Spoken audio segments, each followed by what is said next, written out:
Good evening, everyone, and welcome to this edition of the Best Damn Sports Show in Franklin County for Wednesday, October 28th, 2020. I am the Nighthawk, along with our studio director, Mr. Alan Richie Cunningham. And on the panel, to my left is Super Dave Handy, and to my right, Mr. Duke Forrest. And we briefly mentioned golf. David, I started at 2:15 today, so you got there after I did. No, I got there at, we started at 1:30. So you played 18? We did. Okay. So. No, you played it. I would have played today. You played today? Oh, I left you a message on your phone. What did I just tell you? My phone is dead. Yeah, I left you. It was raw. It was a raw. It was a raw day. Jeez, but I would have played. I wore shorts. Oh, no, I didn't do that. So I played yesterday, today, and I'll be playing tomorrow at 2:15. Tomorrow's supposed to be pretty frosty. No, I take that back. 3:15 tomorrow. Okay, it's supposed to be pretty frosty, yeah. Mid-40s. I don't get cold. I mean, I have my winter golf gloves. Yep. And, I get those too, and I don't get cold. Now, Friday's supposed to be in the 30s.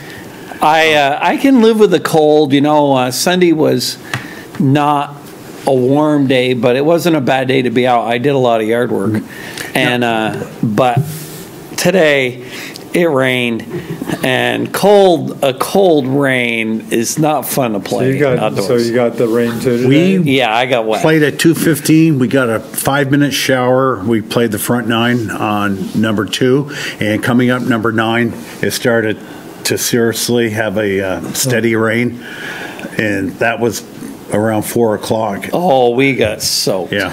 Have you seen, I know Burlington and Colchester, I think Burlington officially recorded 1/10 of an inch of snow yesterday. I haven't seen a snowflake here. Have you guys seen There supposedly was some snow last night. At least my phone said there was, but I didn't see it. No, somebody did mention to me on the news. They even covered the ground a little bit. Like I said, Burlington got measurable snow, barely. We're due for some. It'll. And Burlington's first average inch of snow is November 17, which is probably later than I would have guessed. Yeah, ditto.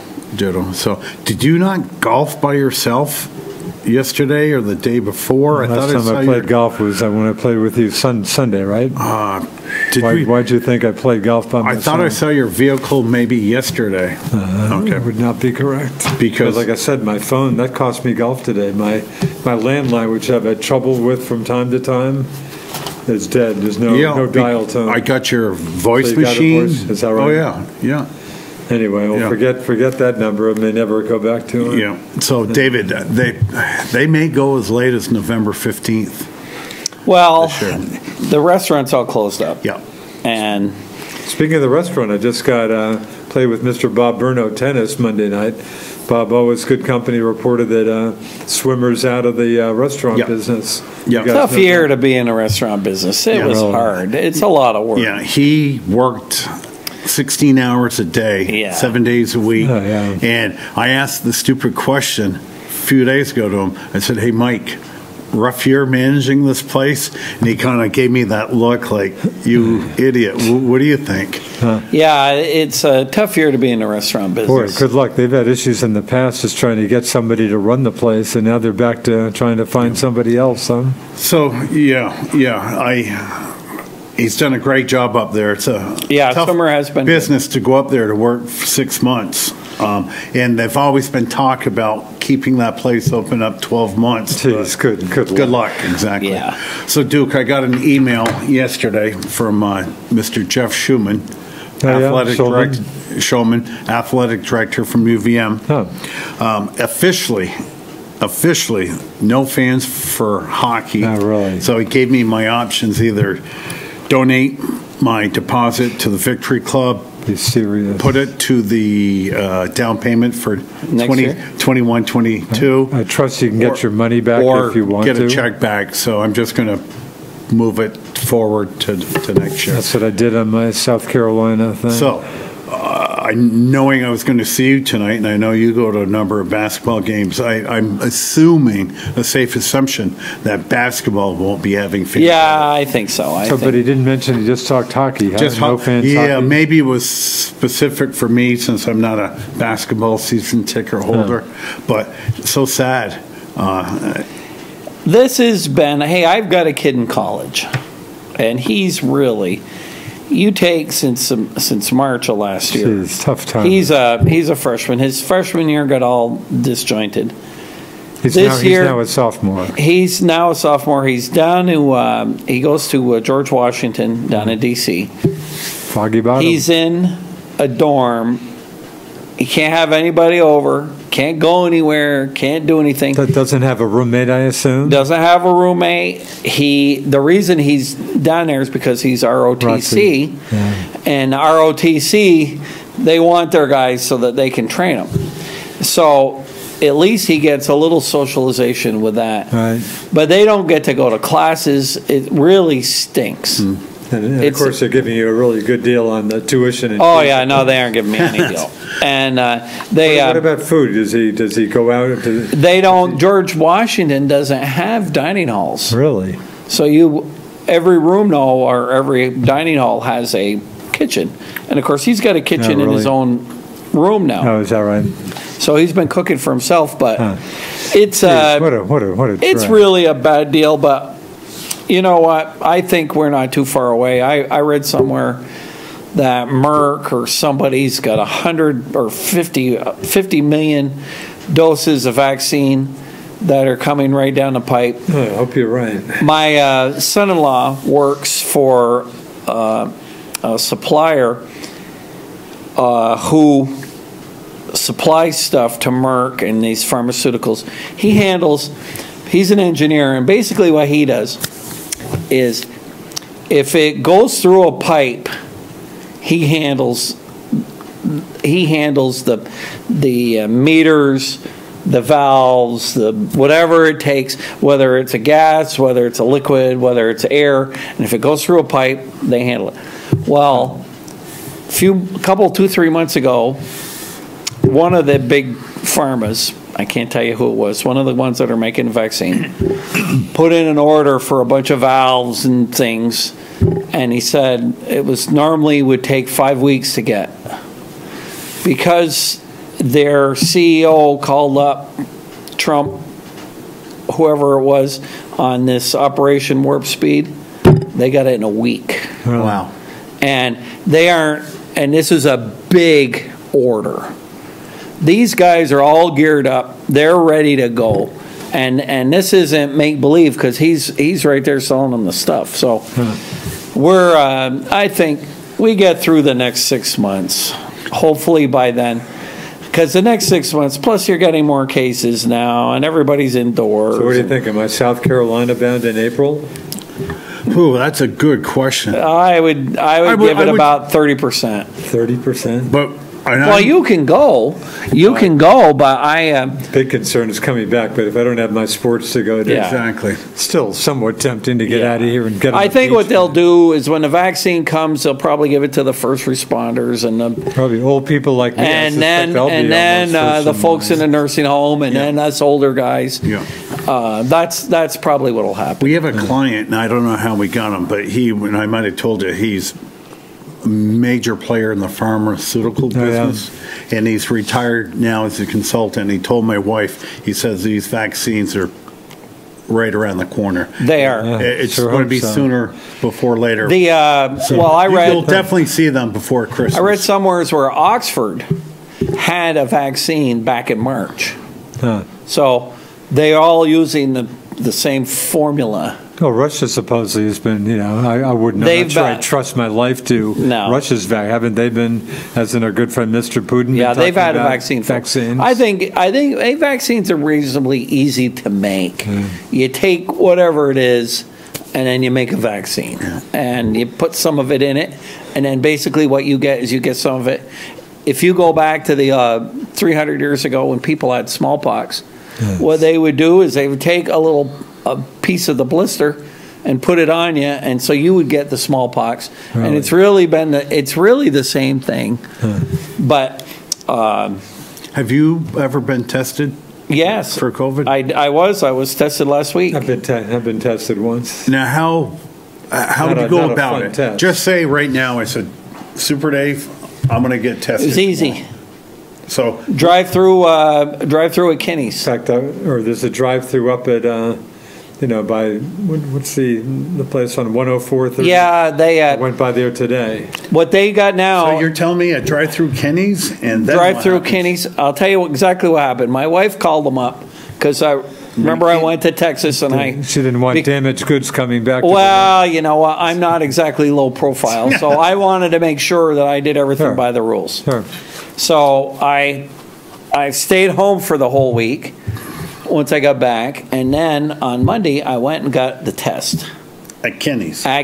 And what they do is at Kinney's, you get the test for people that don't have symptoms. Was it a nose swab or down your nose? Oh, not one of those long ones. Oh yeah, but you do it yourself. No, the one I had was not fun. Well, you do it yourself. And they give it, you get it, all the stuff is in a plastic bag, and then you unzip it, and then you take something out of another plastic bag.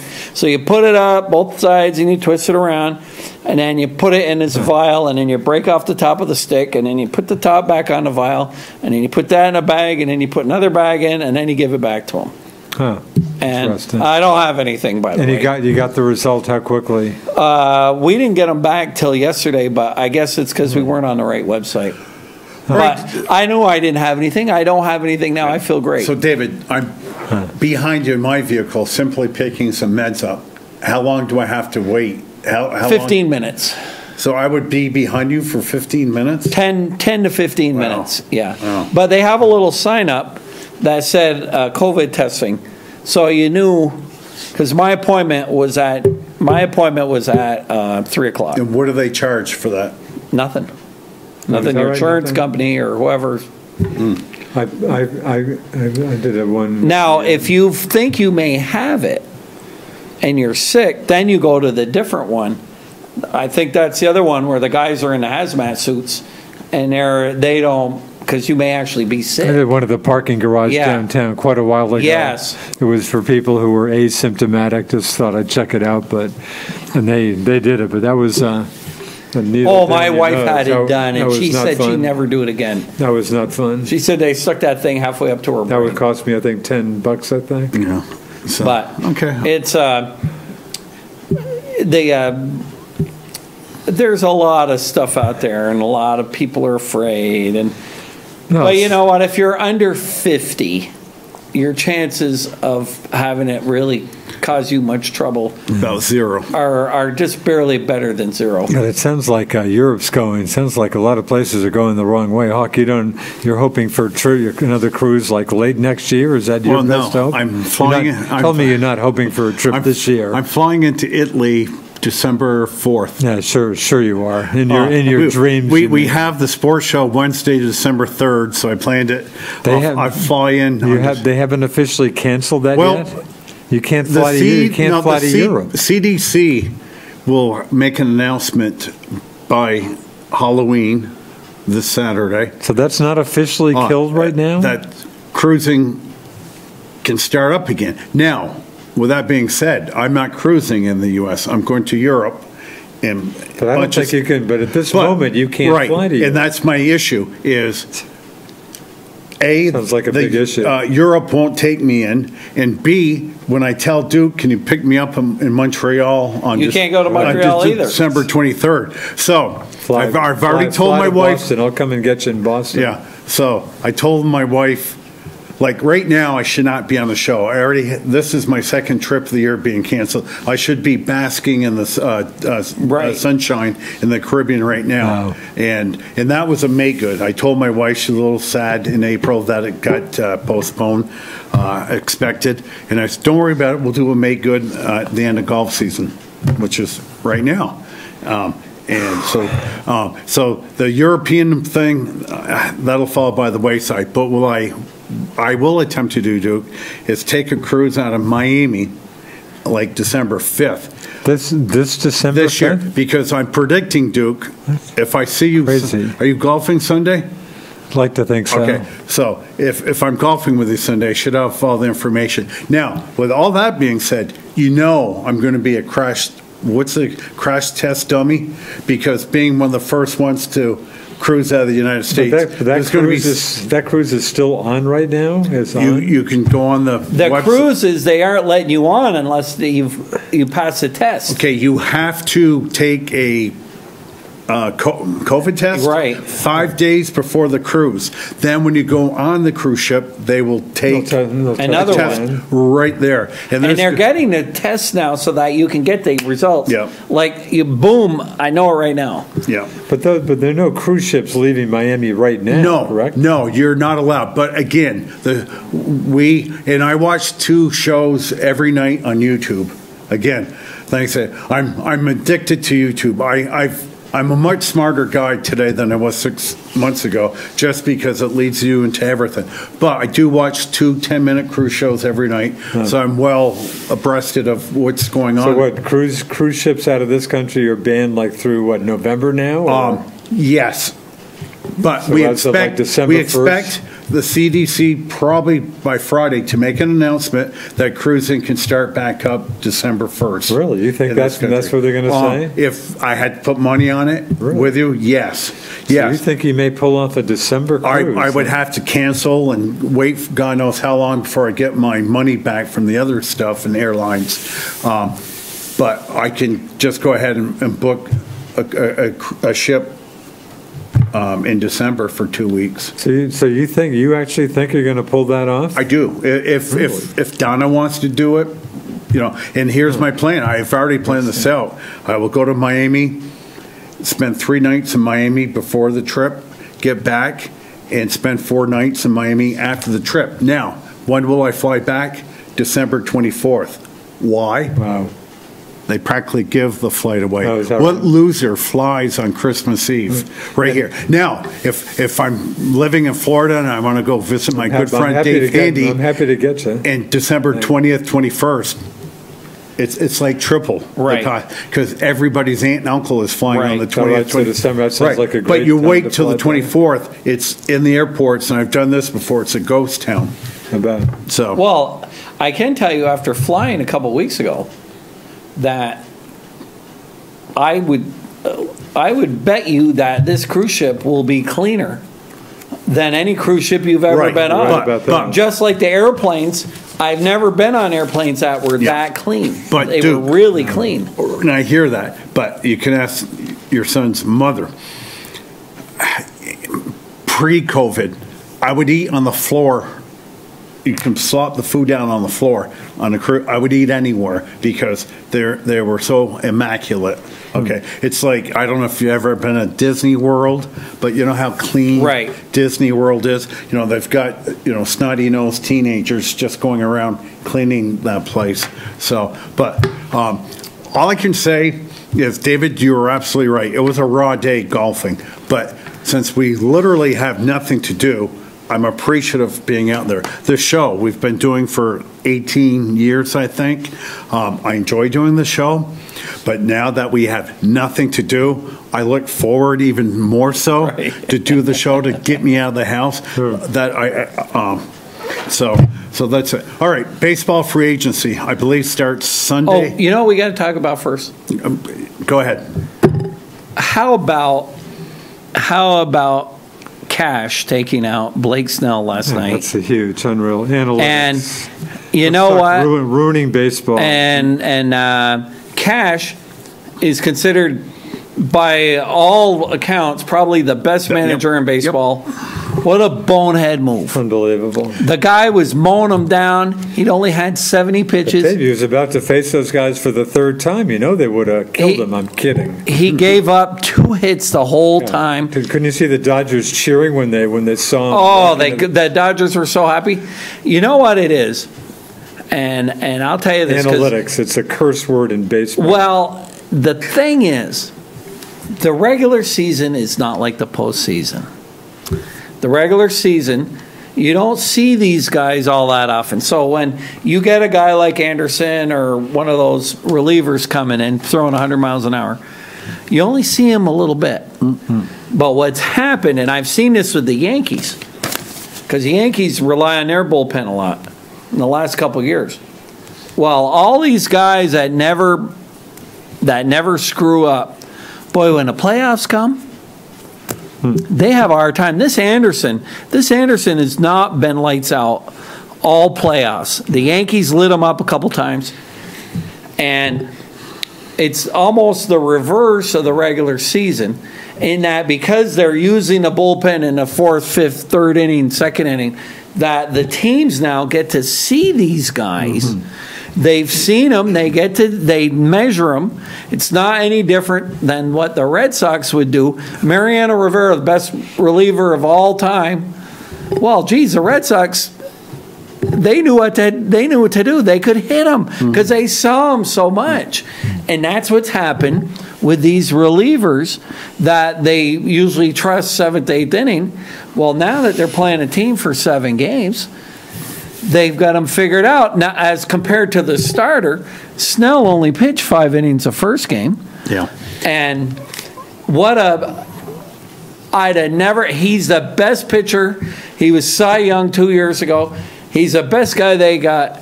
I'd have rode him right until he was dead. And 72 pitches. He had plenty of gas left. I guarantee you there's no way they would have lost that game. Yeah. He might have had a complete game in him. Exactly. Yes. Unbelievable. I can recall with the Nationals. Yeah, they're costing me a nice game. So I was looking forward to a Game 7 tonight. Before they won the World Series, they've made it the playoffs the number of years and never succeeded. And I remember the manager kept Max Scherzer in. Gave up a hit, game-winning hit, and the manager for the Nats said, "Hey, he's our best pitcher on the team. Yes. Is there any better pitcher on our team than Max Scherzer? I'm not going to pull him." So, but Duke is right. The analytics. Now, can you imagine a crusty old manager like Don Zimmer? Oh God, going to David. My gut is telling me this. You've got to trust your gut every once in a while. You got to use your eyes. So. Yeah. In fact, I guess Tim Kirchin, his comment getting play today, just a good. Write that down. They stopped watching the game. Hey, analytics are saying, hey, he can't pitch to these guys 3 times. A great comment. Hey, like weather guys, when it's snowing out, they're in their studio, and hey guys, look out the friggin' window. Dude, what a dumb. They stopped watching the game. What a great line. Yeah, that says it. Well, even when you're in Las Vegas, you guys, I don't think either one of you are big card players. No. But I know Vegas. But pretty well. Everybody knows blackjack, and they know you don't hit on 16. But you know what? Once in a while, you do it. And sometimes it works, sometimes it doesn't. If he'd have left Blake Snell in and Blake Snell had given up the runs, nobody would have said anything. And it's funny because I didn't watch the game, but later that night in the wee hours, the big headline was not Dodgers win World Series. It was Snell gets pulled in the 6th inning after giving up his second hit. Yeah, with the 2 hits. Second headline, of course, being the Justin Turner situation. Yeah, right. That's kind of dumb on his part. Unbelievable. I love Rob. I've watched most of the game. I love Rob Manfred. He was greeted very warmly by the fans. Did you catch that? No, I didn't see it. By then I was done. He's on. Felger and Mazur played the tape. They played it about 10 times. They do boo him like crazy? They just were booing the heck out of him, yeah. And, it's like, what they should have done when they were doing the Stanley Cup in the bubble? When the commissioner came out, they should have put the boos on tape because he doesn't know what to do when they aren't booing the crap out of him. But it's all part and parcel. I watched maybe 3 or 4 innings last night. He was blowing these guys out of the water. Of course, these guys, they don't shorten their swings. It's ugly baseball. Yeah. Both teams. Now, I'll tell you a ball player, Mookie Betts. Mookie's getting pretty good words, he'd say. Yeah, Mookie plays the game pretty well. He plays the game the right way.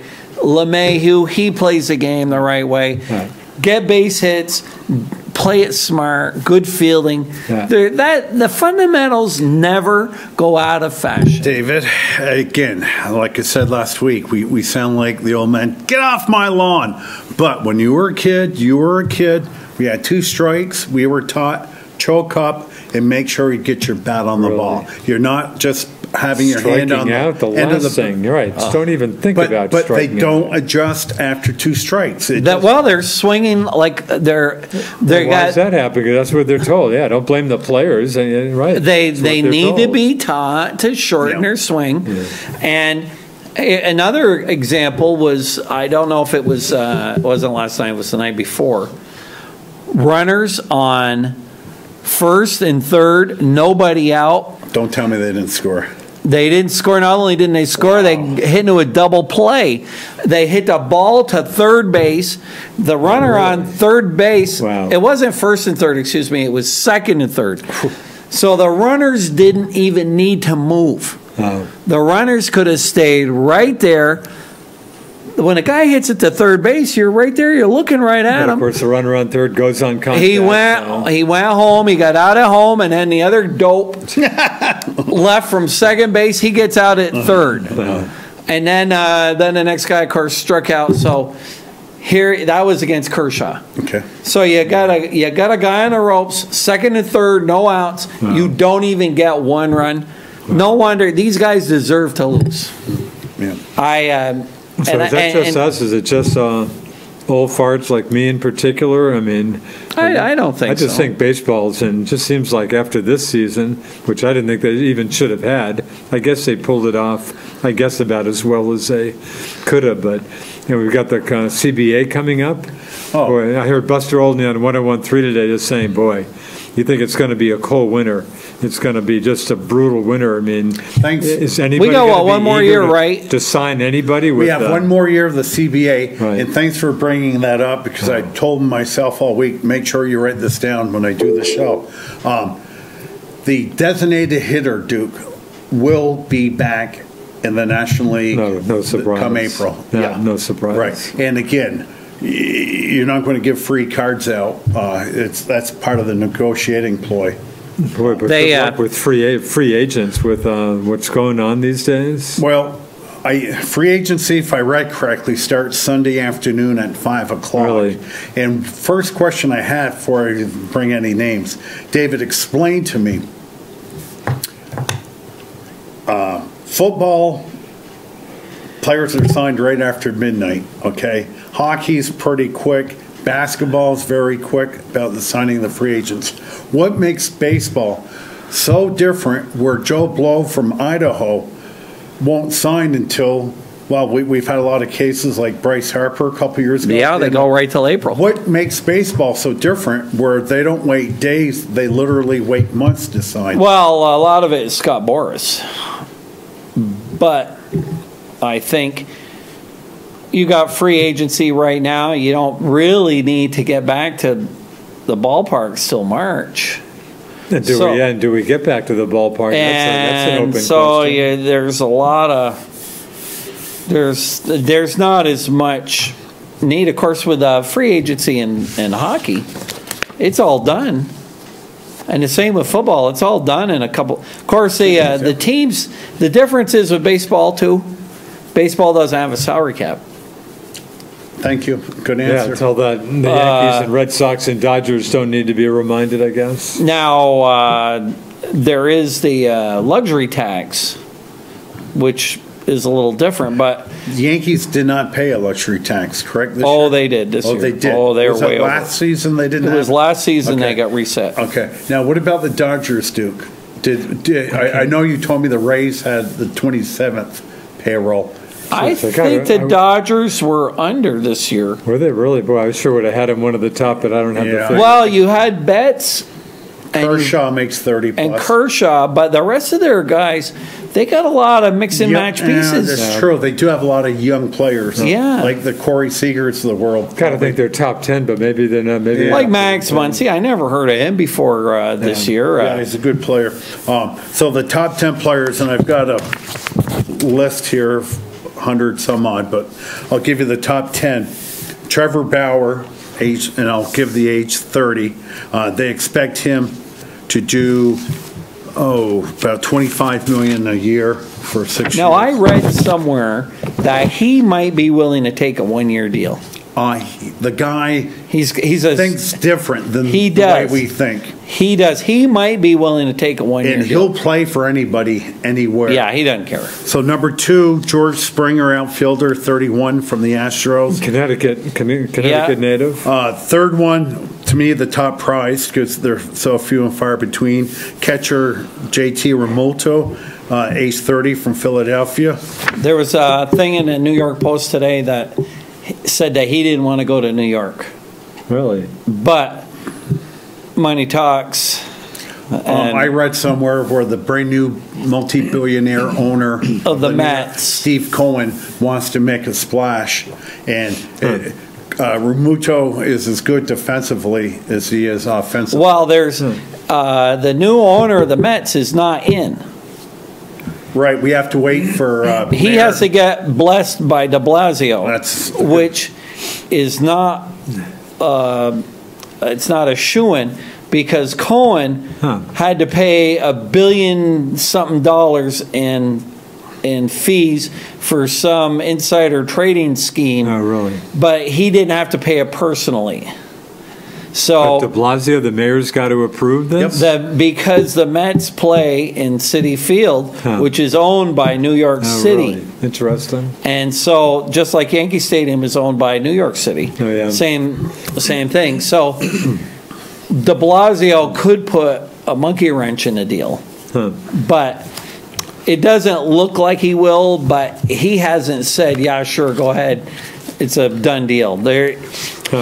Maybe he wants to pull a Hunter Biden and have him give him some money under the table before he does it. Okay, big man. All right.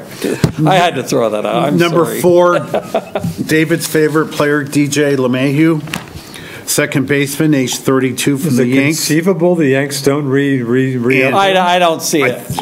If I'm trying to remember here, didn't the Yankees get him for a paltry 2 years, $24 million? That's exactly what they got. What a move. And he's probably getting 50% of what he truly was worth. Now, that was my question.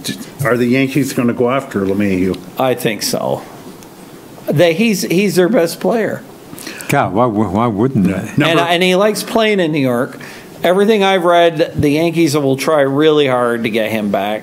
What they may do is they may try to do a one-year deal with a couple of vesting options, because when the CBA resets after next year, then the luxury tax threshold might be higher. So they don't want to. There's something they may work out. They may give him the qualifying offer, and which is $18.5 million. So number 5, guy had a great year, Marcell Ozuna, who signed a one-year deal with the Braves this year, and I thought they paid too much. They paid $18 million for him, and he played pretty good. He had I think in 60 games he had like 53 RBIs. Yeah, he was good, and he played for St. Louis last year. Oh, we have a phone call. So, Super Dave, I'll put you on hold and say good evening. You're the first caller tonight on the Best Damn Sports Show in Franklin County. I just turned it on at the right time because there was a snide remark by Mr. Handy saying that they'd get some money from Biden to make it all work in New York City. No. They got a better chance of getting it from Biden than they do Trump, because I don't think Trump's got anyone. No, you missed it, Leonard. My crack. I know. You're talking about the Mets. I'm talking about the Mets, and I'm thinking that maybe Cohen has to give de Blasio some under-the-table money, like Hunter Biden was giving some under-the-table money to those Chinese guys that he was dealing with. It was I missed the front end. So it was just a smart crack. Yeah. Well, I don't know why you'd want to get me going, but anyway, is that a Mark Bavaro shirt you're wearing, Hop? Yeah, I got that last year. That's a vintage Mark Bavaro. Wow, Mark Bavaro. Yeah, we could use him. I mean, that was. It looks like it's filled out a little bit since Bavaro was wearing it. Well, it's the retirement, Dave. Thanks. The Giants. I mean, I know Nighthawk and Dave follow them in the New York Post regularly, and it's it's just another disaster from I don't know anywhere. The season. We could easily have 4 wins, but we did down to the last minute in 4 games and can't hold on to it for any reason, I hate to use the cliche, we're not as bad as our record, because like 2 games we have lost within the final minute of the game. But Andrew more than 2. I think more than 2. All 4. We lost to the Rams on the last play of the game. We lost to the Cowboys on the last play of the game, and we lost to the Eagles on the last play. Okay. Yeah. So we'll see. I mean, I don't know what game they've got a chance to win now. They'll play Washington one more time. Yeah, and Washington's tied for first or a half game out of first? Yeah, the Giants have a chance against Washington and Dallas. And Washington wants to win now. But Leonard, a question for you. You're a professional scout. You've been doing this for years. How do you screw up so badly with Andrew Thomas? I mean, Eric Flowers looks like a Hall of Famer compared to Andrew Thomas. He is Well, you've read the articles in the Post. You've seen this. They've been at that all week. They've been talking about it all week in the Post. He's got 37 pressures, where the second worst guy's got 25 pressures. You know what? They're saying run the tapes. He should look at the tapes of his play in Georgia and revert to that. So I don't know if that's a hint that the Giants have screwed him up. Well, they said, I read this one guy who was an offensive lineman and said that his balance isn't right, and that because of not having enough practice before the season. But they were also saying that he's given up more sacks and pressures than the other 4 combined top left tackles. Jedrick Willis, Mikal Becton. You put the other 4 all together, haven't given up as many bad plays as he has all by himself. But back to my question, though. We had 4 top-notch, can't-miss tackles. He was considered the safe the safe, most ready to plug and play guy at left tackle. And I said, I agree with you, Giants. Jedrick Willis might have a bigger upside, but for left tackle, that was the pick. And I'm beside myself. I think he's got his footwork needs to be worked on. And I think they're going to fix him. I don't think the difference between him and Flowers wasn't athletic. This guy here has speed. He's got quickness. I think he can learn. Yeah. And Flowers also would not work. Flowers was lazy. Right. This guy's not lazy. No, you're absolutely right. And of course, Flowers resurrected his career last year with the Redskins that had the knowledge to let's try him at left guard. He played really well, and he got himself a 3-year, $30 million contract this past year with the Miami Dolphins. But the Giants never were smart enough to figure that out. But Len, just say we do finish 2-14 and have the second pick overall. I think it's a safe assumption the Jets won't win a game this year. Trevor Lawrence will be playing in Jersey. I don't think it's a shoo-in that Trevor Lawrence goes to the Jets. Well, no, I don't think he wants to go to the Jets. There are some rumblings that Trevor may come back to Clemson. Well, he's said as much. He said as much this week. I don't think he'd go to the Jets. Yeah, I don't know if he'd go to the Giants. Yeah. Now, the Giants would draft Penei Sewell out of Oregon. Okay, that would be put into the left tackle next year. But here we just took the 4th overall pick and we put him at the right tackle position, which is reserved for a 2nd or 3rd round pick. It's just too high of a pick. We've had some bad luck with guys. I mean, look at the guy, the cornerback they took last year that ended up DeAndre Baker. Baker ends up being a criminal. This guy here is not really working out too good. And then Evan Ingram. I've come to realize right now, Evan Ingram is one of the greatest athletes in the NFL. Unfortunately, he can't play football. he tries hard. They say maybe he's trying too hard. He works hard in practice. He's not a bad guy. The NFL. You won't see him next year. No. I'm hoping, Len, we won't see him after Tuesday. Trade deadline's this Tuesday. Well, we have no picks. We picked up a sixth pick here. The Golden, we shipped him. Yeah. And now we have 6 draft picks. We only had 5 draft picks going into next year. Yeah. A team in such great need. So I think they've got to probably get rid of a couple of other guys just to pick up some picks. And I think they're going to go for a wide receiver in the first round. Oh, I would. They need more linemen.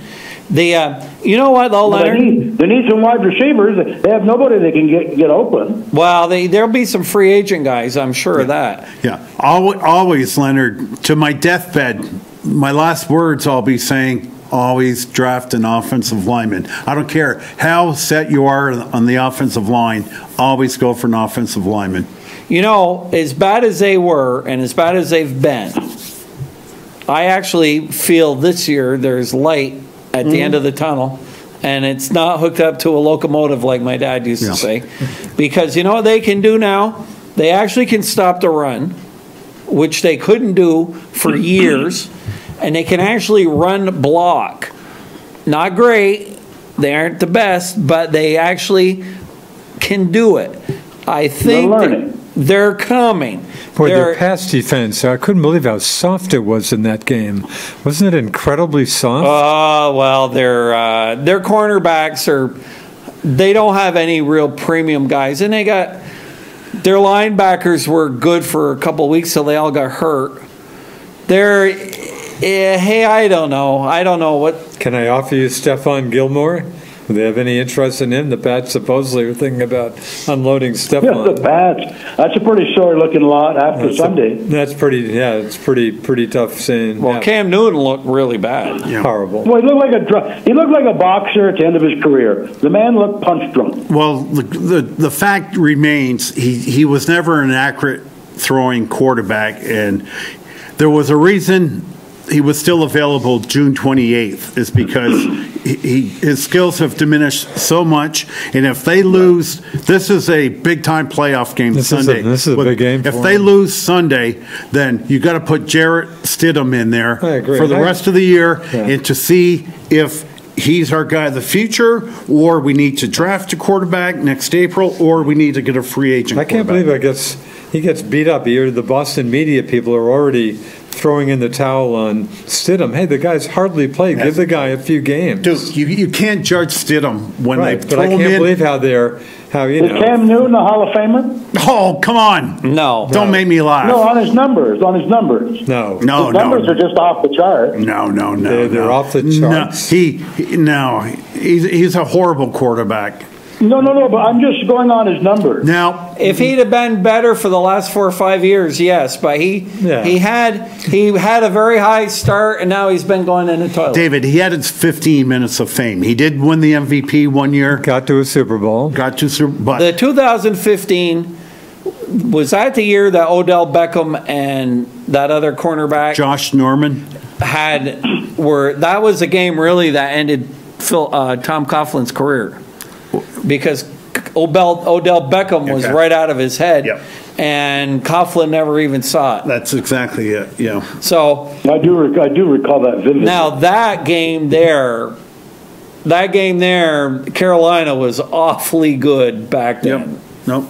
So, but he's I thought that Cam Newton looked pretty good the first couple of weeks. Maybe he was really sick. He did have a few good games, and I will give Newton credit. He's been upfront about it. He's admitting he's been terrible, which is like, Richard. Any on the Franklin County political scene? Are there any if there's going to be any upsets, do you know where they might occur in Franklin County? I guess, but I don't hold your breath on any upsets. I'd say an upset's very unlikely. I suspect maybe the tightest House race might be Enosburg, Montgomery. Felicia Loeffler, the Republican incumbent, running for her second term against an old friend of mine, Dennis Williams, and Enosburg Democrat Prague.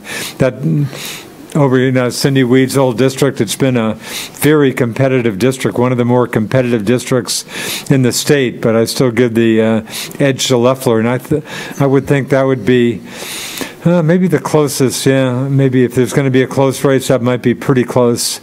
And Highgate, Franklin, Berkshire, Richford, Leonard, your old terrain. And I interviewed all the candidates except Paul Martin. He was a late entry. Brian Rowell had gotten the second Republican nomination in addition to Republican Rep. Lisa Hango of Berkshire on write-ins, only to drop out. And Paul Martin, who is a real estate guy, I know who he is, I don't know him. He's, I think he lives in Franklin, actually, but a real estate guy, but he wasn't on my show. He couldn't make it, so. But Sharon Fagard, a Democrat, of all things, in Franklin County from Berkshire, is the other incumbent with Hango. Hango's in good shape. I hear some rumblings about Fagard. I think she's in pretty good shape, but we'll see there. St. Albans City, again, our district. Don't think there's any suspense. Casey Toof will win easily. I think Mike McCarthy's pretty solid for a second term. Bruce Cheeseman's the other Republican. David Glidden, the other Democrat. The one change in the delegation may well be to Swanton Sheldon with former Sheriff Robert Norris, who changed parties, running as a Republican, will clearly be the successor to Mariana Gamache. Nick Brasso, a Democrat from Swanton's in the race, and Brian Savage will easily win re-election. And the senators, Corey Parent and Randy Brock, I don't think are sweating it too much. Are they unopposed? Well, maybe effectively. There are two Progs running, Chloe Collins from Swanton, Luke Richter from Alberg, and then, of course, Wayne Bilodeau III, who's running for everything. So the senators are... Progs, I thought you were thinking they were Czechoslovakian. No, progressive candidates. I just figured that out. So, Leonard, boy, I just don't think there's much suspense. Interesting, though, if you look over in Grand Isle County, Mitzi Johnson, the House Speaker, that's a competitive district. She didn't win that easily 2 years ago. Andy Julo, a North Hero Democrat's running in the two-member district. That's all Grand Isle County and West Milton. Did not know that. But again, the two Republicans are again the uncle-nephew team of Leland Morgan, who's the incumbent Republican from Milton, and his nephew Mike Morgan. And I think that's another competitive race. I think if I'm Mitzi Johnson, that's no lock for a re-election, I don't think, for the House Speaker. The big ads in the Islander I see are beating her up about, having a pay raise. The Democrats gave themselves a pay raise in the midst of the pandemic, whatever. So I think that's competitive. And also the Essex-Orleans Senate District, that's interesting because John Rogers, one of the two incumbents, Bobby Starr, veteran legislator, is good forever. Good guy, I like Bobby. John Rogers is the other incumbent, also a Democrat in that, usually Republican district, and Bobby Starr's no flaming liberal, believe me. But Rogers blew it. By a day, he missed filing his petitions to run again as a Democrat. So he's running as an independent, and I think that may hurt him. I think that's turned that into a competitive race. So that's worth seeing. But Franklin County, unless I'm just not picking up anything, boy, I wouldn't, I'd be surprised if there were an upset. So maybe a couple of, somewhat competitive races, but incumbents, I think, are in very good shape. For what that's worth. Sports real quick. Go ahead. Yeah. Yeah, back to sports real quick. It'll be interesting to see if MLB comes down on Turner of the Dodgers. They pulled him during the seventh inning for a positive COVID test, and he comes out on the field and frolics with his teammates post-game and takes his mask off for the picture, and I hope nobody gets, test positive around him, or else there could be some ramifications coming there. Yeah, I would think they would at least throw out a pretty serious fine anyway. Well, they got to do something. More of a token. David intimated early in the show, if you're under 50, the chances of dying of COVID is Zero. Yeah, but still, we're talking appearances here. This is hardly a good look. Yeah, that's just an asinine remark, David. That's not asinine. It's a fact. There's been people under 50 die of COVID. There's been people under 50 die of COVID. Leonard, not very many. Not very many. You didn't say nobody under 50 died, did you? I thought I heard zero. No, near zero. Here we go. Near zero. Near zero. I misread. I didn't say zero. I said near zero. No. Okay. It's like 99.999 something percent recovered completely. Absolutists I have no use for because they just, they're in possession of all knowledge. So, I mean, to say people under 50 aren't I don't even near that. I mean, God, there's a lot of families out there that have been affected, people under 50. They might have had other episodes. Leonard, 65 and older is 99.98% of their COVID deaths. It's an old person's. And that, again, underlying issues are... And about 40 or 50% are nursing homes. So... the nursing home issue was where most of the folks died. There've been young people die of this. Sure there are, but you know what? There's young people that die from bee stings. There's young people that die from drug overdoses. There's young people that die from getting electrocuted and dying in car accidents. Don't forget the flu if you're throwing that out. And the flu and cancer. I mean, you're 4 to 10 times more likely to die of COVID than the flu. No, that's incorrect. Yeah, those are the figures. But that may be true. Yeah, I think that sounds accurate. That may be true, but what I'm saying is that if you're under 50, COVID is not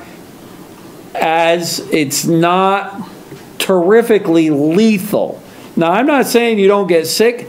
I'm not saying that some people get really sick and they have lung issues. I read something the other day where some people have COVID, they experience being in a fog. I'm not saying any of that, but I'm saying your chances of dying are near zero if you're under 50. I'm not minimizing. Well, all of us should take precautions. All of us are all in the higher risk group, but 94% of all people that died of COVID had at least 2 other underlying health issues, serious health issues. So only 6% of the people that died from COVID alone. So there's a lot of stuff out there, and it's meant to scare everybody. The scientists have got it all wrong. Well, it's like the whole business with the vaccines. We were talking about that. They've got 150 million, or not 150, 50 million doses all ready to go. And I have a son-in-law that works in, he's an engineer, and he supplies valves and pipes and meters and things to companies, and got a huge order from Merck or one of those guys a few months ago. And I was mentioning how he was able, because it was for vaccine, the stuff was going to take like 5 or 6 weeks to get there, and they got it in less than a week. Mm-hmm. And basically, one thing I'll leave you with regarding the under 50 crowd, they're more apt to be spreaders, and that's the difficulty of all this. That's why you just can't throw them aside and say they don't die, but they're spreaders. Oh. They spread it to people who are vulnerable. Right. It's 2 different topics. I agree with you 100%. It's like my kid in Texas got it, Leonard. He didn't even have a sniffle. I'm sorry, he got it. He had it. Had COVID. Really? Yeah. Got it in July. There were 4 people in his lab. None of them were sick. They had nothing. Really? How did he know? He was coming home. So he went to get a test. Oh, really? And they told him he was sick. Really? So he had to quarantine for 2 weeks, and then he came home. Never had any symptoms? Nothing. Really? Nothing. No. Most young people aren't getting it. I've read somewhere where millions of young people have COVID, but they have no clue that they have it. It's a screwy disease. I never thought for a minute because I'm not a conspiracy guy. I don't believe in a lot of that crap. But as time goes on, I can't help but think that maybe the Chinese really figured this thing out, and they really sent it out to everybody just to show us they could do it. This thing is a real mess, and well, they did a good job. they did. Yeah. They did it. It's a real, and I've talked to guys that have had it who were really sick, and Europe is starting to close down again. right. Yeah. But if you notice, the death rate is significantly less than it was.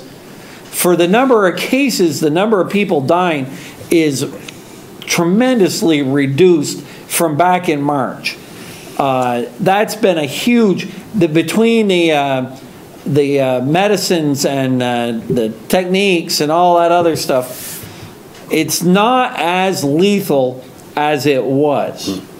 That's one thing we've learned from this. It's not all death-defying as we were afraid of. Well, look at Trump, 74-year-old fat guy, not in good health, and they gave him that whatever it was, Yeah. and he was all better in a week. Now, is one of the reasons numbers Getting are the going up? typical treatment that everybody else gets. Well, everybody Yeah. else is supposed to get it. Yeah, one of the reasons numbers are going up is because testing is so easy to get now, where I might have it, Well, then I find out I've tested, I've got it. I think part of it is, and then when everybody opened up and people were spending more time together, and when all the colleges get together, you can't tell me you're going to keep a bunch of 20-year-olds Yeah.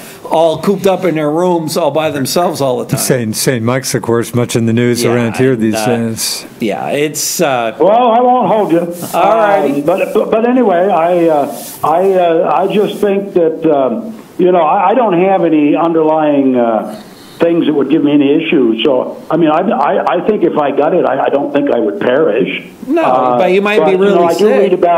I do read about if you have it long enough, you get these effects to either your brain or your lungs, and I don't know if that's overkill or not, but that's what I read.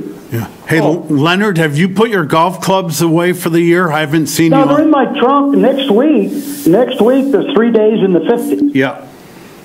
Yep. Yep. Of course, But I've had no desire to play this week. Yeah. I played today. It was awful. Oh God, yeah, too cold and it's wet. It was wet raw, underfoot, I'm raw sure. day, And raw day. But was the restaurant open? No. Closed now for the year. And Oh, it's closed for the year. Yep. And you got the news on Swimmer in the restaurant, Leonard, I assume? Oh yes, I did. Okay. Yeah, I'm sorry to hear that.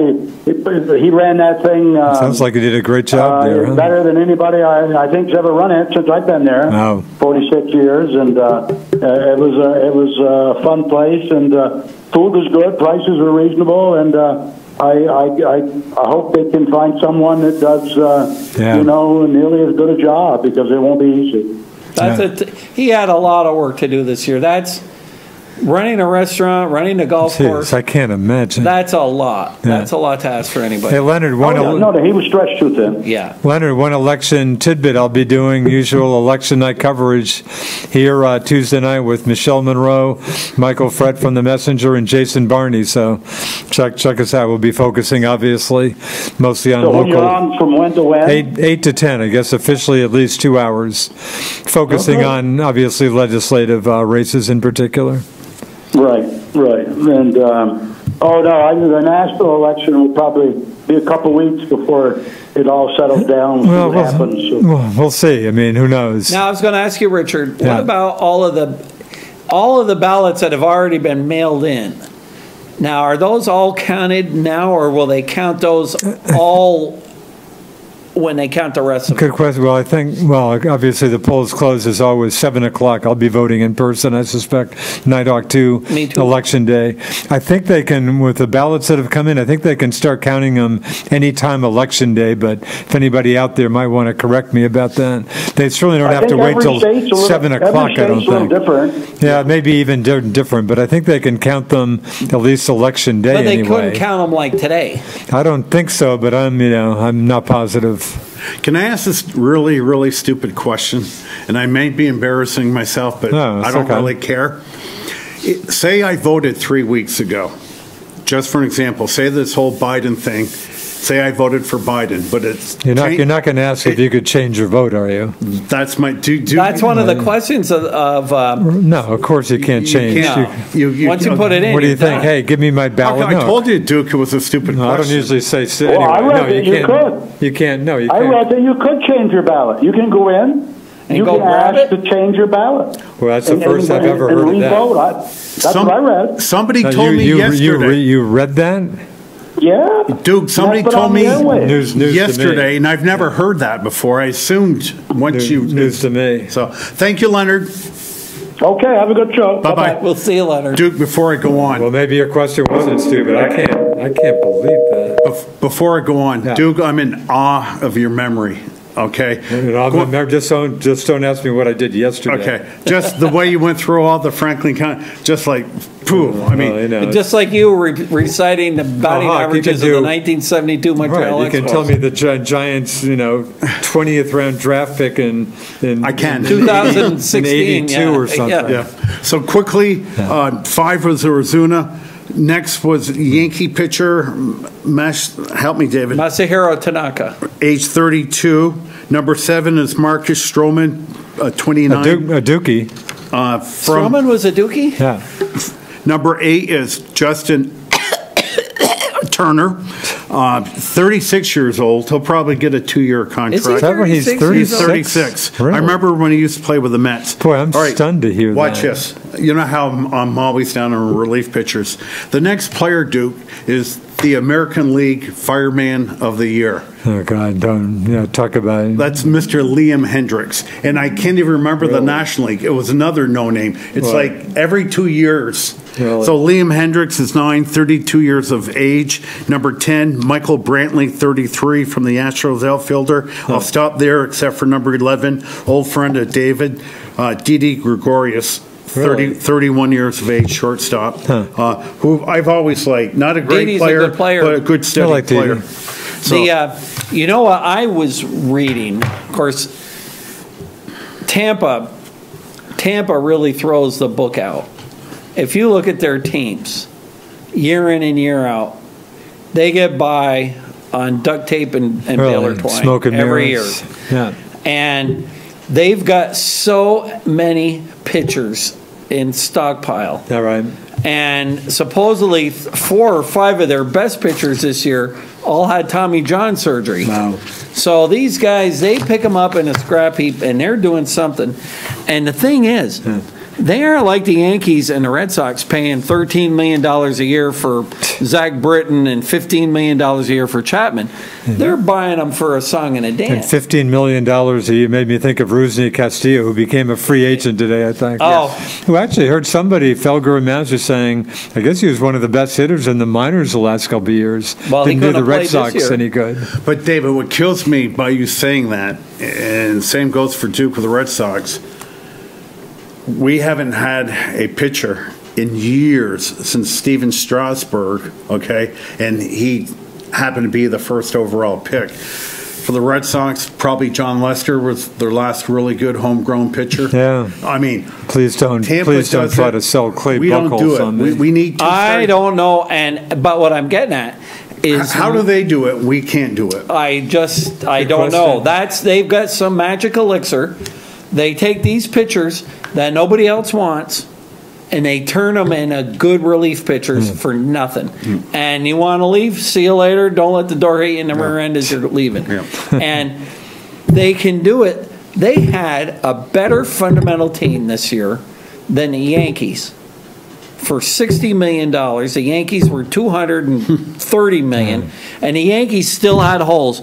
The Yankees are too right-handed; they don't have enough balance. Their shortstop didn't play very good defense. Who's your shortstop? Torres, Okay. he played really lousy defense. He was a very Oh, you bad can get shortstop. Gregoris back if you want him. Well, there's talk, but they've got $30 million tied up in Stanton. Is that right, 30 mil? $30 million. All right. They've got another $30 million in Chapman and Zach Britton. I think by the time they get done with all of their arbitration guys, like Judge will probably get 10, 15 million this year.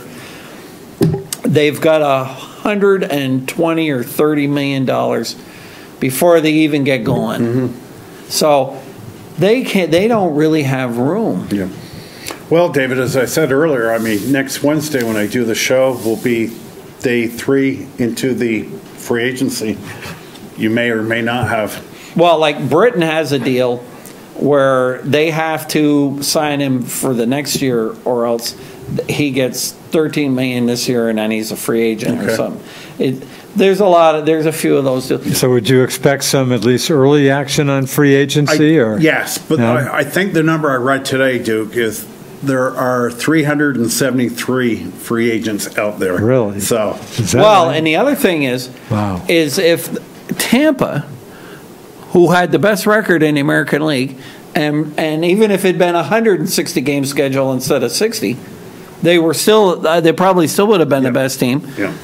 Why do you need to spend $15 million, $10 million a year on relief pitchers when you can get them dime a dozen something in a bargain basement? No, I agree with you. Yeah. Duke, quickly, Red Sox managerial situation. We talked last week, didn't really see much.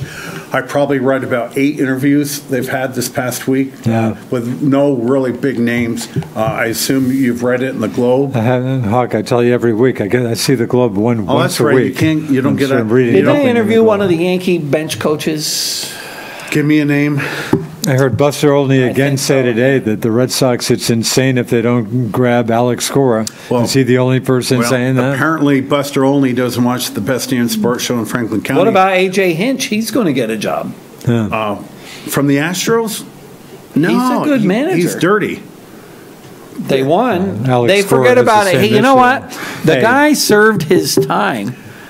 David, I hate to go back to your car dealership, but if Charles Manson got out of jail for whatever reason, and Charles Manson has a really personality where he can persuade people Would I hire to Charlie do things, Manson? No, would Charles Manson be at the dealership No, 9 he o'clock wouldn't. Monday No, morning? he wouldn't. So what are you hearing about the Red Sox? I hear nothing. I think they've interviewed at Even the least Sunday Globe 8 doesn't give me people, much. Yeah. no big names, and forget Buster Olney. I'm telling you, listen to the Nighthawk. Alex Cora will never don a Red Sox uniform. Oh, yeah, no, I know you've said that, but I'm nowhere on Red Sox management. Well, you got a lot of spots. Detroit's been Detroit needs a manager. because Gardenhire had some health issues and he got out earlier than they thought. Speaking of Detroit, you made me think of Jim Leyland, the great veteran, another guy, analytics. I'm sure he'd have a great time with analytics, right? Yeah. Wait, boy, I just read, David, you probably will remember, old friend Tony La Russa. Yeah, somebody did wants somebody to- just hire him? Actually older than Duke. He's 77. He's 77. He's about ready to get hired, and I can't. Was it the White Sox? I can't remember. Yes, the White Sox. The White Sox? Yeah. That's unreal. Good for him. Yeah. Well, I'll ask another stupid question. Will there be a point in time when we're going to say analytics maybe a little bit, but just let the manager go out and manage the game? Because, David, I know, you're the manager of the Yankees. David Handy does not set the lineup. You sit down with a general manager and another person. Guys in a tie and white shirts are helping you fill out In today's, due to analytics. they go through every scenario, everything. It's like I couldn't believe it. The shortstop for Tampa was up. He was one of the guys out. He was the third out on that second to third with nobody out, and he was the first guy up after the shift. The second baseman wasn't at second base. He was where shortstop was. All the guys were. He had from shortstop all the way to first base whole. All he had to do is hit the ball from center of the field to first base. He had the whole field. There isn't one. A major leaguer can't hit one ball David, that way. all right, that was my question to you. Not to mention bunny, and don't yeah. don't ask him These to are bunt. the greatest players in the universe. Do they not have the skill to go the other way with a pitch? I think, you know what? Somebody was telling me they watched Moneyball the other night, and I think that this whole Michael analytics, Lewis, Moneyball stuff has just permeated everything, and they just forgotten everything they ever knew. Yeah. And you do it, and we don't want you to walk. We want you to, or we don't want any hits. Don't hit the right field. Don't steal bases. Don't do any of that. Give us a home run every 5, 6, 7 games. And it works out better. Well, I just don't think it does. How can I give you? In fact, the Globe did have a little on Red Sox manager. This is courtesy of Peter Abraham in Sunday's Globe. McEwing should be on Red Sox list. Pirates bench coach John Kelly, Diamondbacks bench coach Luis Urieta, and Cubs third base coach Will Venable fit the template you'd expect for the next Red Sox manager. The young former players with coaching experience who have an appreciation for, there we go, analytics. Great, of course. All have interviewed as the search gains traction. Dodgers coach George Lombard and Phillies staffer Sam Fuld have the same qualities, although Fuld hasn't yet been an on-field coach. They're also likely on Chaim Bloom's list. Alex Cora, of course, had that background when he was hired, and that would make him a good fit again. His World Series ring doesn't hurt either. If the White Sox are bent on bringing Tony La Russa back as manager, the Red Sox also should take a long look at 48-year-old Joe McEwing.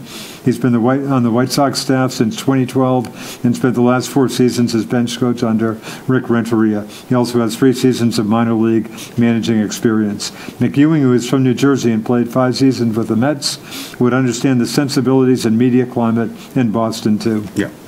So before I quickly get to the Masters, we have 18 minutes in the show. The NBA, Adam Silver, the commissioner. Hadouki, of course. Of course. Set the date in stone that December 22nd would be the startup date for the NBA season. The start of as in regular game? Regular season, yes, sir. Really? So, the Marxist players of the NBA, run by LeBron James, okay, make no mistake, Adam Silver is the commissioner, but LeBron James runs the NBA.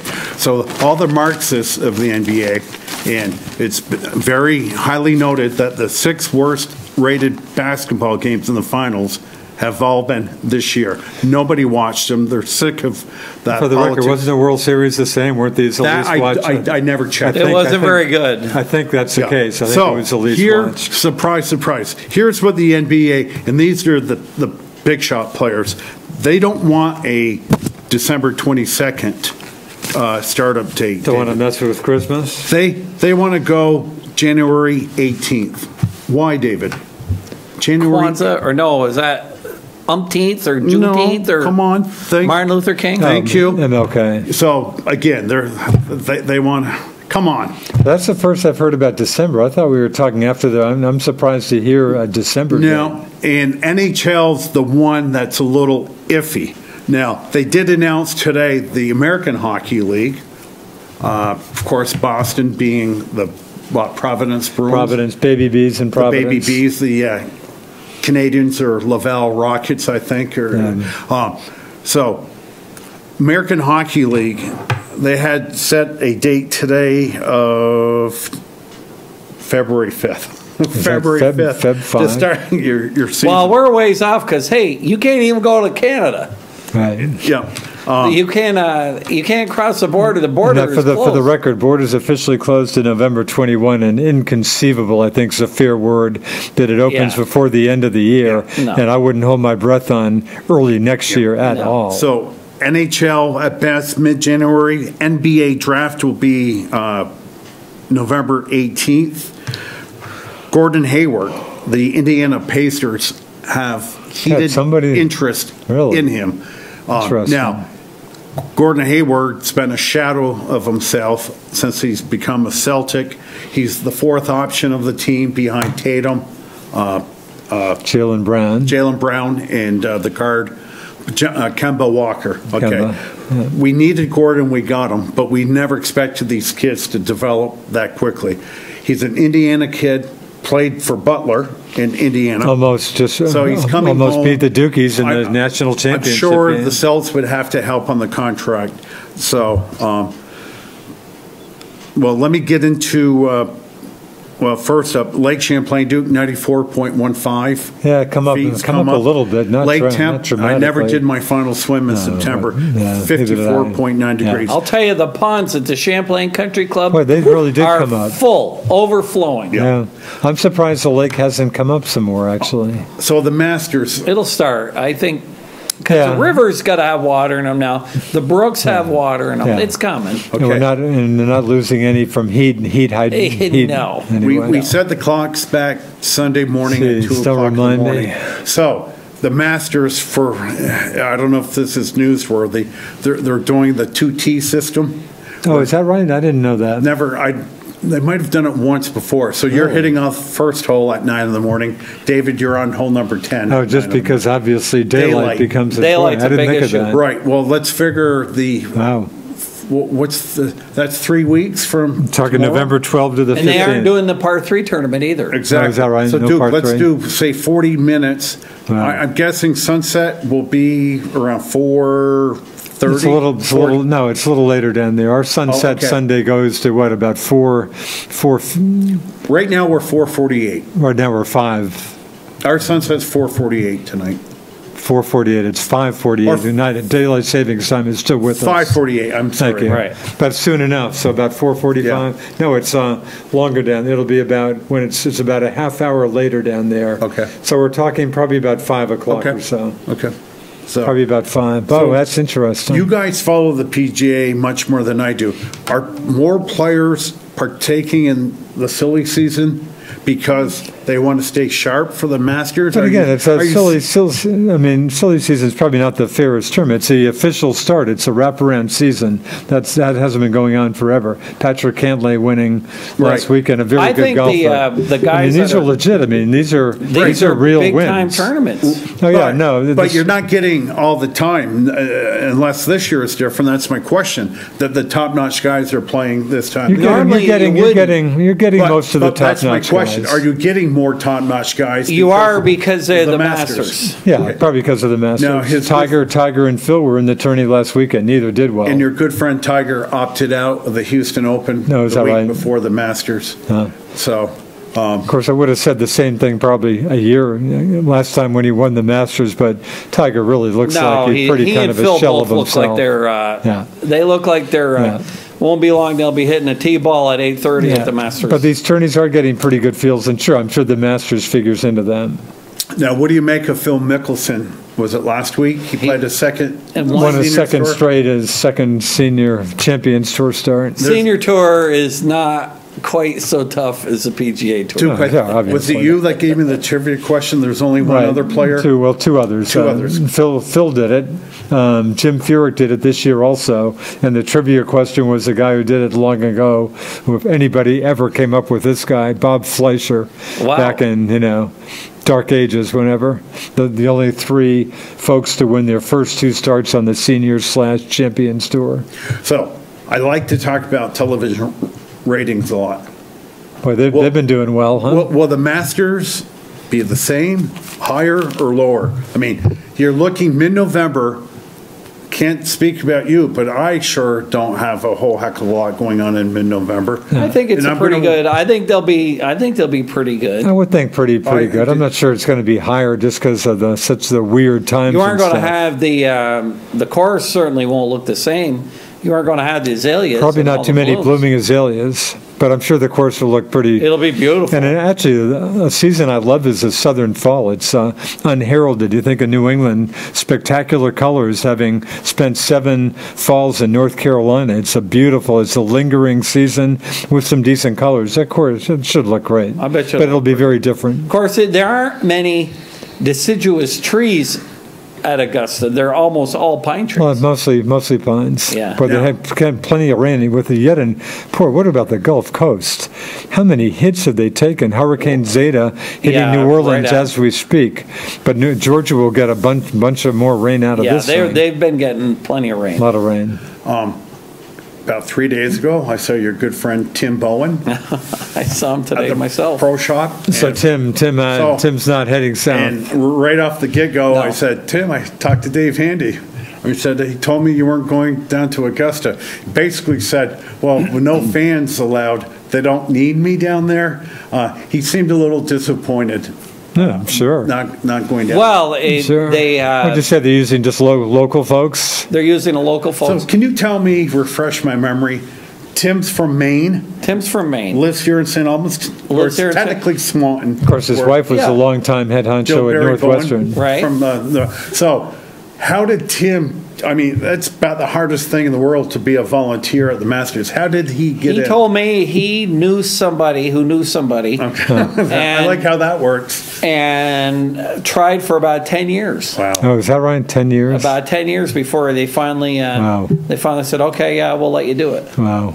Hey, good for him. I just finished your master's book too, by the way. I finished it last night. Isn't that a great? It's fun. Good book. It was fun huh? reading. So I can't remember the chairman of the Masters. Cliff Roberts. Cliff Roberts, first in long time. And Bobby Jones. Do you like how he ended his reign as the chairman of the Masters? He killed himself. He went out, to the himself. 7th hole? Whatever. Or was it the 10th hole or I forget. 13? I can't, but he went out in his bathrobe, his pajamas, And blew his brains out. and brought a gun and just shot himself. Yeah. Yeah. That's pretty... Yeah, and I got that book for Father's Of course, Day. he had a lot of... He was dying anyway. Yeah, he was in, Okay. I think, pretty tough shape at He that was point. in bad shape. But again, it was just like, I got the book. I always have a tendency to, when was this written? 1998. And my stepdaughter got it at Target, but they were displaying the book. So I'm going to myself, why are they displaying? So I asked Duke about it. I said, by this guy I've never heard of. Oh, I Well know. known, yeah, Kurt Sampson. And yeah, he knew well-known him. guy. So I said, well, geez, I've got to read it with a gift. No, thanks, Doc. That was So great. That was I fun. read it, and fun book. of course, I think I know everything, right? So I read it, and I said, oh, I didn't know that, I didn't know that, didn't know that. And I said, wow. So I gave the book to Duke. I said, well, Duke, all I can tell you is I got some education on this. He read it, and he said, Hawk, that was good. Well... Then I said, well, we got to get it to Handy. Well, once you read it, you realize what an exclusive, Yeah. hard to get into club that was, and it was Yeah. either half rich New Yorkers or half Georgians. Yeah. No, And it's a great story, but what they pulled off a pretty impressive tourney. These guys are, pretty I think the pretty first together. years when they were in debt, what they did instead of paying their bills, they incorporated the club Right. and gave everybody shares that Were worthless at the that time. were worthless at the time. So you know what I did when I was talking to Tim the other night? I said, hey, Tim, what's it cost for membership at Augusta?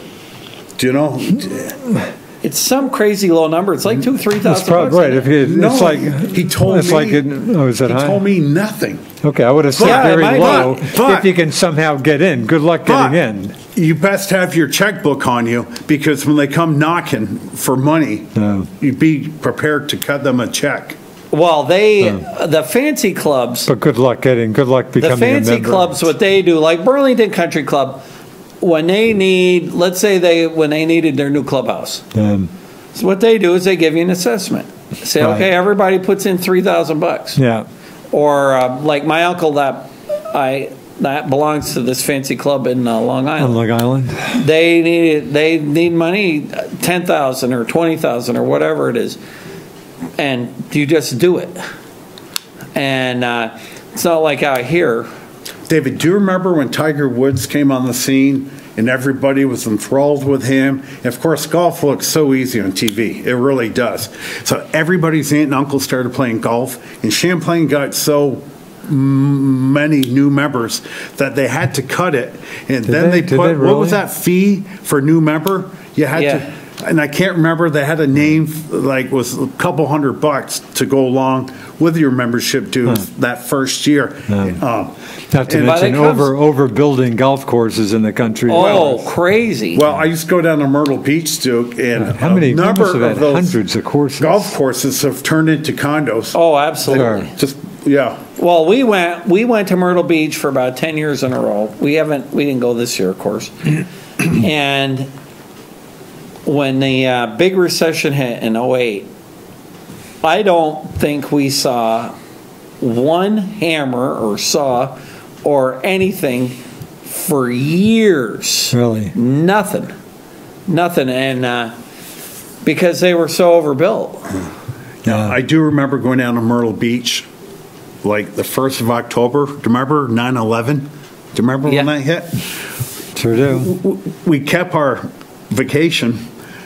Airports empty. So this is just a few weeks, a month. 3 weeks after, after 9/11, we go to the golf courses, David. Nobody on them. Wow. Nobody on them. That was a good time to go. Yeah. No, the golf has had, now, like our course here this year was a banner year. Boy, it sounds like Champlain had a tremendous. Well, year. number one, there's two good reasons. Well, let me interrupt you. Friday, okay? And I probably told you I this. played Friday too. Okay. I've been up there over 40 years. I literally had to drive around the parking lot twice. That's unreal. Twice to find a parking spot. Stuff. That's unbelievable. It was unreal. Unreal. But David, let me interrupt. I would like for you to take Duke and I down to Augusta, Georgia, and I know you have a lot of connections. Would that be kind of you to take the Duke and I for a round of golf? You know, when Cadillac was sponsoring the Masters, I probably could have done it. Is that right? Yeah, because that's how I went to the Giants game in Texas Stadium. Wow. I went with GM Financial. Right. So I got tickets one time for Chris Manahan, who lives in San Diego, when the Buick Open used to be at San Diego. So yeah, the corporate world uses these golf tournaments as prizes and things and stuff. So they really smoosh a lot of that. And I've asked you guys this question, but refresh my memory. You're going to be dead in 2 weeks, but you've been granted your wish to play any golf course in the world. Where are you playing? Oh, of course, Augusta. You're playing. Where are you playing? Just because I'm a coastal guy, Pebble Beach might be, but I wouldn't be unhappy with Augusta. And I'm Kapalua in Hawaii. Oh, but okay, I interrupt you. That's okay because I talk too much anyway. Our golf course had a banner year. Of course, best ever. The golf is one of the few things. It was a respite from all the other crap that was going on. Sure. And one of the first things you could do sports-wise. Yeah. But number two, plus you don't have to wear a mask when you're outdoors and all that. But number two, our golf course, our greenskeeper, that golf course right now, the condition of that golf course is as good as a Burlington Country Club. The fairways are plush, they're thick. It's such a sin that winter's coming because, it is green and you don't get a bad lie. They're out there today raking leaves. These guys are really good, and the greens are beautiful. Yeah, Chris Sawyer's lady friend was driving a big cart full of leaves, had her daughter Morgan in the back, waved to him. I saw Chris and this lady friend, I don't remember her name. Morgan.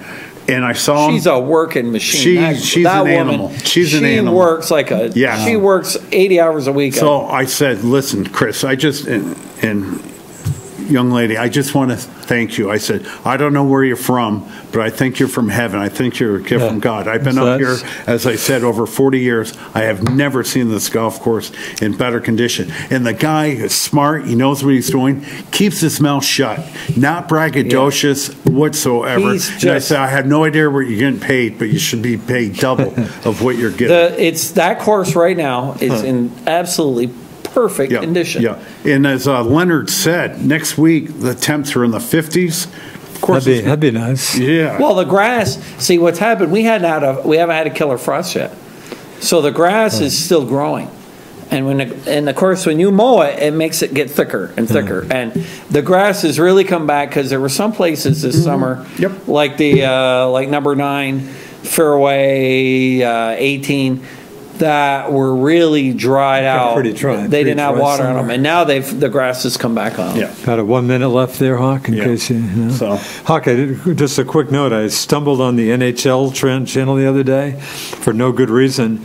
But boy, they were talking to Canadians, and whoever the analyst was, I didn't recognize him, had very good words for your guys. I think he was especially keying on the defense. David? Had very good words for tough Montreal defense. I am not going to look into the camera right now and guarantee you. So, and as good as the Bruins are, I am getting, not with analytics, with my little gut here, I am getting a gut feeling that the Canadians will have more points at the end of the regular season than the Bruins. Wow. I love our makeup. Really? Good for you. Of course, regular season. I've got to say goodbye, David. Regular season doesn't matter. David, your history. Right, Duke, thanks. get out of here. That will conclude this edition of the Best Damn Sports Show in Franklin County. For Super Dave, the Duke, Richie Cunningham, I'm the Nighthawk, and remember this, a library card is free, but knowledge, I can't remember it, It's Duke. priceless. It's priceless. Oh, man, never screw up your ending. All right, that's it. We'll see you till next week. Ciao. So, Hawk, can you thanks for calling me, my phone.